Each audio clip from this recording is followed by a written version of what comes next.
Salam əziz dostlar və dəyərli izləyicilər. İş çoxluğundan və biraz yaddan çıxmasın deyə istədim ki, bu videonu belə bir halda paylaşım. Üzrlü sayın.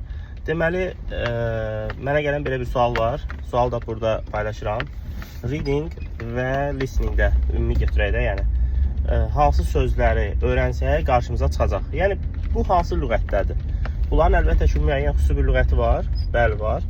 Bu mesela Ramazan lüğətidir. İndi adlarını ekranda görəcəksiniz. Məsələn, Eqnoway saytında olan onlayn platformada əldə edə biləcək flashkartlar var. Hansı ki, onları da paylaşıram indi. Birazdan paylaşsam görəcəksiniz. Və digər bir neçə mənbə var ki, onları öyrənsəz. Əlbəttə ki, deyə bilərsiniz ki, mən bu 5 dənə mənbənin hamısını bir yerdə öyrənmək olmaz. 100% elədir. Yəni onun mümkün deyil ki, hamısını siz öyrənəsiniz. Yəni də mümkün deyil. Yəni beyin qarışır. Ona görə mənim sizə məsləhətim onlardan birini götürün.